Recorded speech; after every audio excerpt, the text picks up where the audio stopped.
Good morning. We're now live on Facebook and YouTube, so big welcome back for another session of daily learning. Lockdown inspiration.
I apologize for all those on Facebook.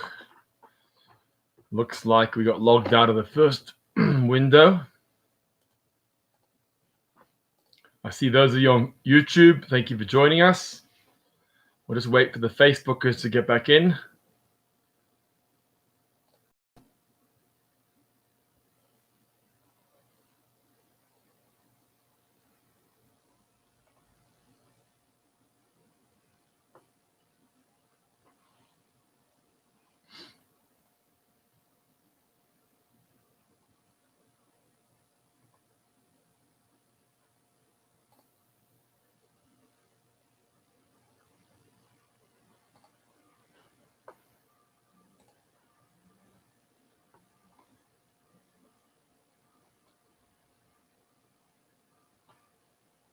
Good.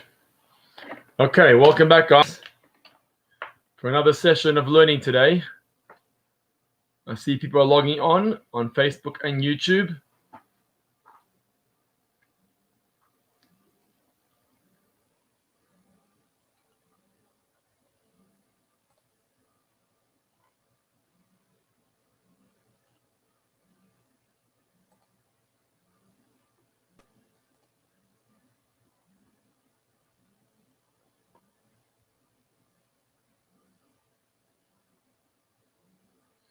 Okay, let me welcome everyone here. Wow, it's busy on YouTube today. Okay, Facebook. All those have greeted us here. Hello, Bernice Krause, Jared Abelson, Shirley Feldman. I saw Dave Block posted earlier that it's his daughter's Yortai, Daniela Bat Rafael David Feivel. So we'll learn in her memory, please God. If you're logging on Facebook, just let us know you're here. And then I look on YouTube, we got Lionel Rubin. Hello, Brian Feinstein. Welcome back. Dora Lovitz, Shirley Smith, Vega Sega, David Seif, Stana Eileen Brask, Manfred Kalmick, Sherilyn Diamond, Haley Lipworth, Avril Walpert, Marlene Scher. No, I'm happy you made it here on Facebook Live as well.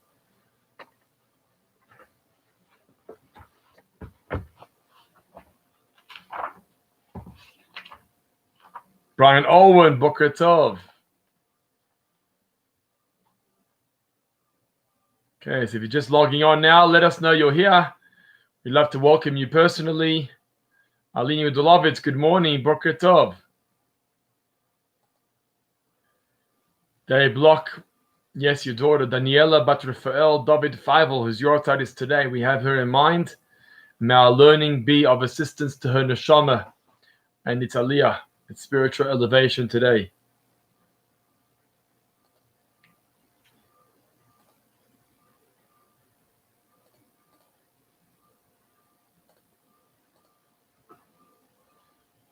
Okay, we're going to get going here. We got a great crowd here. 30 viewers between Facebook and YouTube. So I'm happy you're with us here this morning. And we're building up now. Michael Stain, good morning. We're building up now to Rosh Chodesh Av.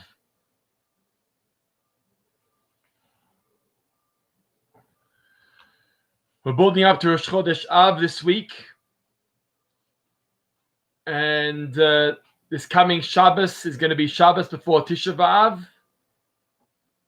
And then the following week, next week, is going to be Tisha B'Av. And obviously our prayers and our hopes and our dream is that this time of the year should be transformed into a time of blessings, into a time of celebration. Hashem should be Menachem Av. He should be the comforting Father. And the month of Av should not be a time to commemorate the destruction of the temples, but rather the month of Av should be a time to celebrate the rebuilding of the third Beis HaMikdash.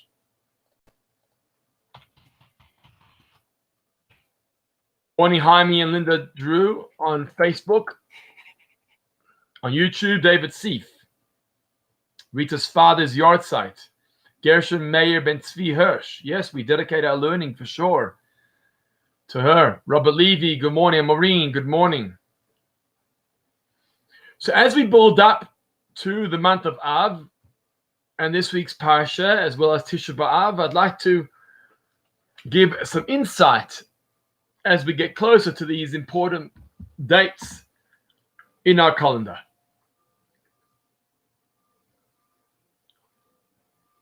So what I wanted to speak to you about today is the name of this week's Parsha coming up. You know, this week we're going to be reading Parshas Devarim, the new book. Menachem Stern from Melbourne, good to have you online with us. I hope you're doing well, bro, on Facebook. Okay, so we know that this week's Parsha is Parshas Devarim. We're going to start the new book of Devarim as we start learning already now. But in addition to that, this Shabbos is also called Shabbat Chazon. It's called Shabbat Chazon.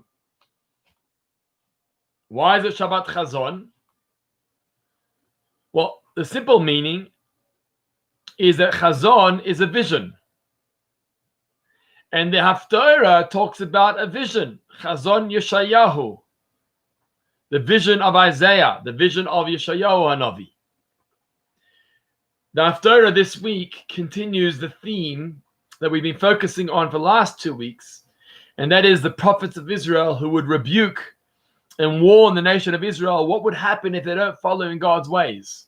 What would happen if we don't follow in God's ways? He would take away the Beis HaMikdash from us. And this week's Haftarah continues that theme. It's the vision of Isaiah with the removal of the Beis HaMikdash, the destruction of the Beis HaMikdash. And so that's why the simple meaning is that's why it's called Shabbos Chazon. We have regards here from Rabbi Chaim Danzinger from Russia, who's live online with us right now. And Chaim Danzinger, we're looking forward to having you as our guest on our Zoom program tomorrow evening. So thanks for stopping by and saying hello. That's on Facebook. If you'd like to meet Rabbi Danzinger from Russia, Rostov, Russia, live, join us tomorrow night on our Zoom program. And we'll hear all about his life as a rabbi in Russia. Ruth Kaplan, good morning. Good to see you. Those of you on Facebook, just like this video and share it. And that way we'll get the word out to many more people. And others will be able to benefit too.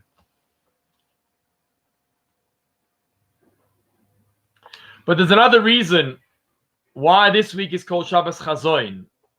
The Shabbos of Chazon, a vision. Besides Isaiah's vision in the Haftarah, there's another reason why it's called Shabbos Chazon. Hi, Norman Stein. Good morning. So the Hasidic masters have a tradition.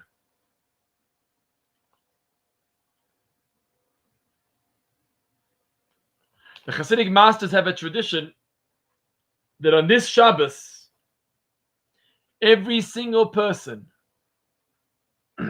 gets shown a vision of the Beis HaMikdash, of the temple. So when we talk about Shabbos Chazoin, we say it's the vision of Hashem, that Hashem gives us a vision of the Beis HaMikdash, of the temple. That's why it's called Shabbos Chazoin, the Shabbos of vision. Now, I don't know how many of you have woken up on the Shabbos before Tisha B'Av and said that I've seen the Beis HaMikdash, I saw it in my dreams, it was so real, it was a vision from God. I'm not sure how many of you have seen that already before. But that's what they tell us. Our neshama sees a vision of the Beis HaMikdash. Every year, Shabbos Devarim, just before Tisha B'Av. And that's why it's called Shabbos Chazoin, the Shabbos of vision. And they quote the Berditchever, Reb Levi Yitzchak of Berditchev. And he says the following analogy is compared to a father who has a beloved child, and he buys his beloved child a very expensive suit. And the child wears a suit and goes out to play soccer with the suit and damages the suit. And you can imagine that the father is terribly disappointed. That's not why I gave you a suit, to tear the suit while you're playing soccer.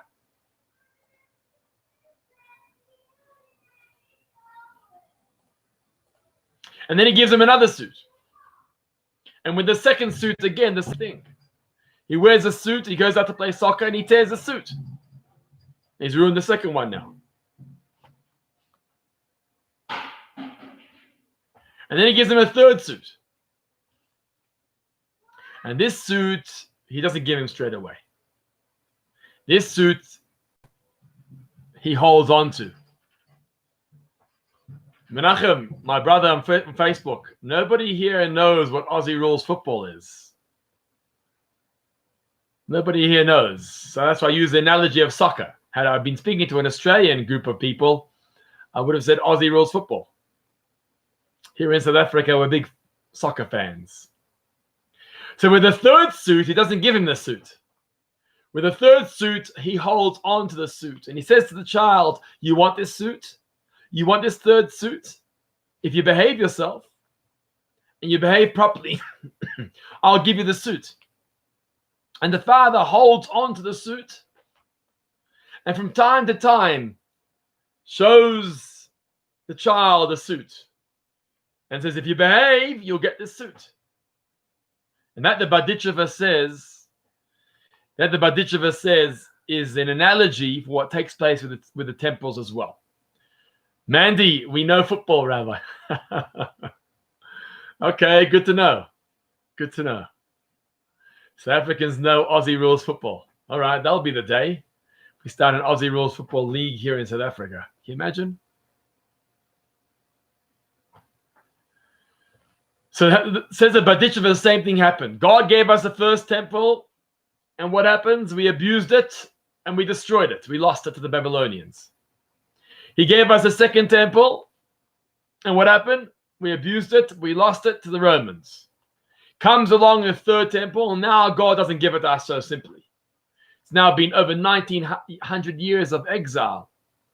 1,900 years of exile. God's holding on to this suit. He ain't letting go. And from time to time, he shows it to us, and he dangles it in front of our eyes. This week's parasha, Shabbos Chazoin, the Shabbos of the vision, he dangles the temple in front of our eyes, and he says, if you want this, you got to work hard for it. If you want this,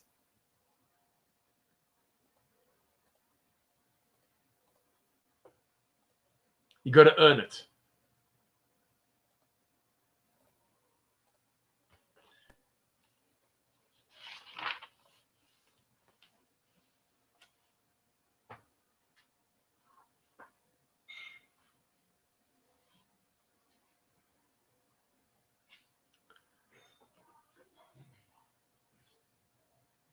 And that's what we experience in this coming Shabbos.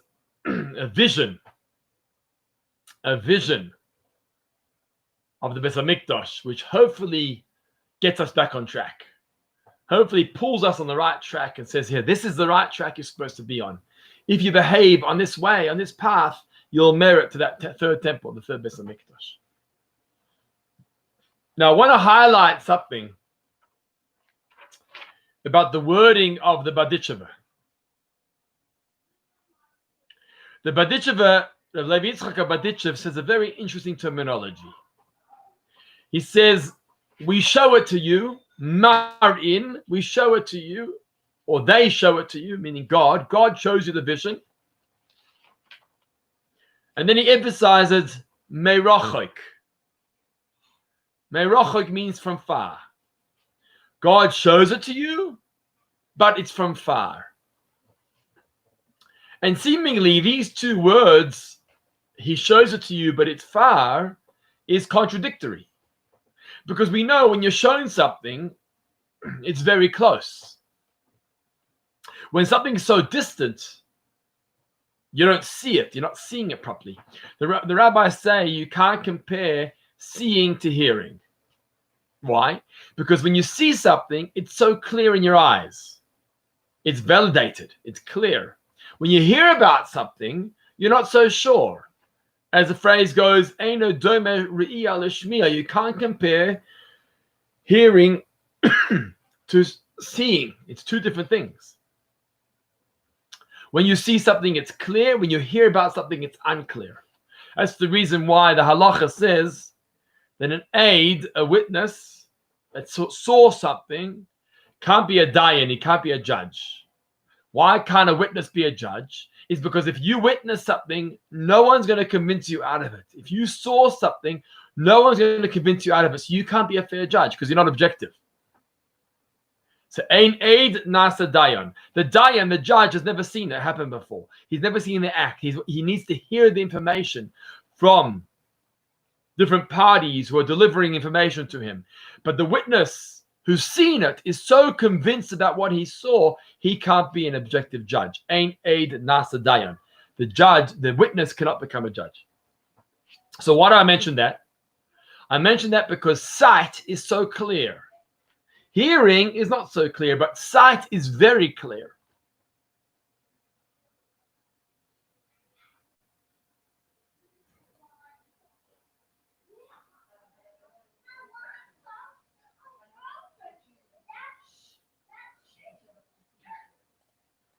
And so,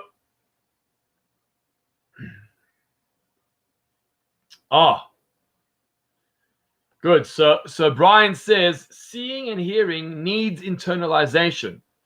So our internalization is from afar. Well, Brian, here's a question for you. Good morning, Michael Bloch on Facebook and Dennis Solomon's on YouTube. Good to have you with us. Brian, let me just comment on that. When you see something, it doesn't really need internalization because you've seen it. It's yours. You've seen it. Only when you hear something, then it needs to be internalized. That's the question. How can the one phrase of the Berditchev say, they show it to us, but from a distance? If they show it, it means it's clear. If I'm seeing it, it's clear. It's only when I hear things that I need to internalize it. If I see it, it's clear. I know what I've seen. So that's going to be our question now that we're focusing on the words of the Berditchever in trying to understand the insight or the depth to the Shabbos Chazoin, that God's showing us the Beis HaMikdash, but at a distance. Normally, seeing is not at a distance. Normally, seeing is clear. You see what you see. So we're going to try and unpack this a little bit. Try to understand the terminology of the Berditchever in this case. Both require action. Okay, I hear your point, Brian. Both require action. All right, let's get going here. So let me take you on to a slightly... right. So Jared Abelson says that's why Sinai was exactly...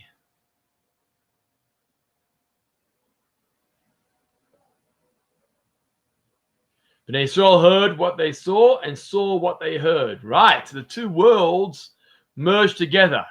Exactly, Jared. The two worlds merged together. Normally, Re'iyah and Shmiya are so different. And suddenly, by Har Sinai, it all sort of came together. Thanks for that input. So, in order to understand this, let's park that Berditchever, the Berditchever's words. Let's park that for a moment.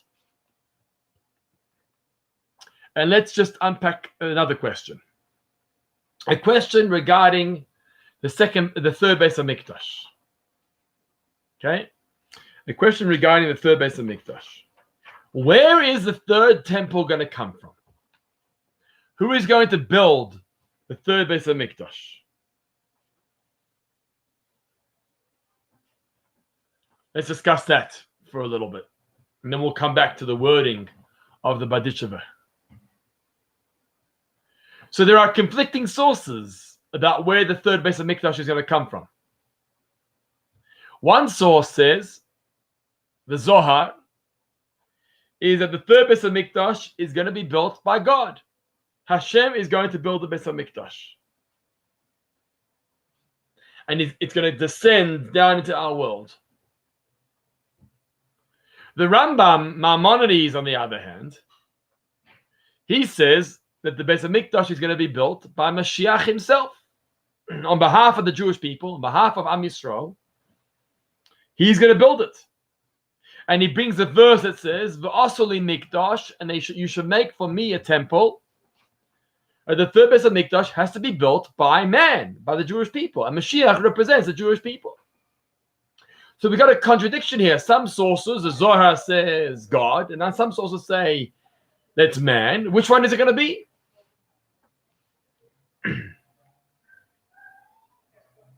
So the Rebbe comes along, and the Rebbe says that it can't be that these opinions are arguing.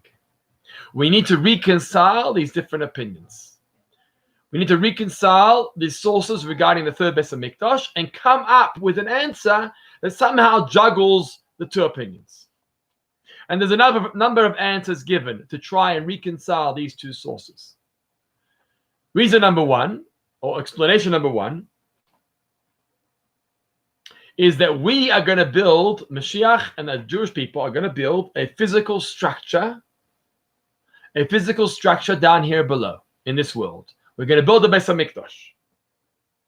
And then a spiritual temple, Beis Hamikdash Shalamayla, which the Gemara tells us that there's two Batei Mikdash. There's a Batei Mikdash up on high, and there's a Beis Hamikdash down here below. We're going to build the one down here below, and the spiritual one is going to descend and rest in the physical one. There's going to be a combination of both. God's spiritual temple is going to descend to this world and rest inside the physical temple that we build. That's one answer. Another answer is that God is going to build the physical and the spiritual. So the temple is going to descend from Shamayim, and it's going to come down from heaven. It's going to come down to earth as the physical structure. So where is our part in this? Where's Mashiach's part in this? Where does Am Yisrael contribute in this?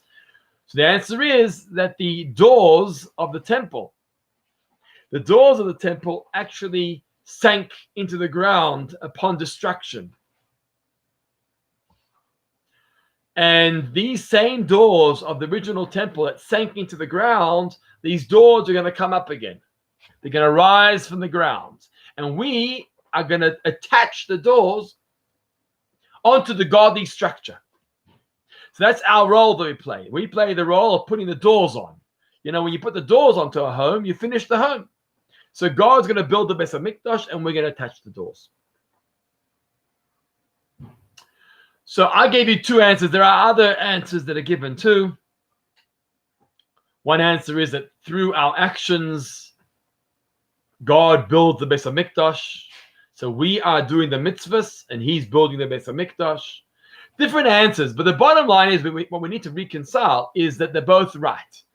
The third temple is going to have part of God in it, and the third temple is going to have part of man in it. And it's going to be a combination of both. On the one hand, it's a godly structure. It's God building the temple. On the other hand, man plays a role, and man, Mashiach and Am Yisrael will also play a part in the building of the third Beis Hamikdash. And that's also going to be important.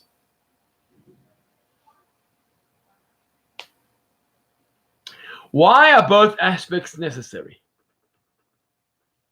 Why is the third Beis Hamikdash going to be built by God and by man? Why is that so necessary? So the answer is, you know why the first temples were destroyed? The first temples were destroyed because they were built by man. And whatever man builds is temporary. In order for the third temple to be eternal, to be everlasting, it's got to come from God. It's got to be a godly structure. Otherwise, it'll be destroyed again. So the third Beis HaMikdash has to be built by God. And that's why the Zohar says that the third temple is going to be a godly structure. It has to be a godly structure. In order for it to last, it has to be a godly structure.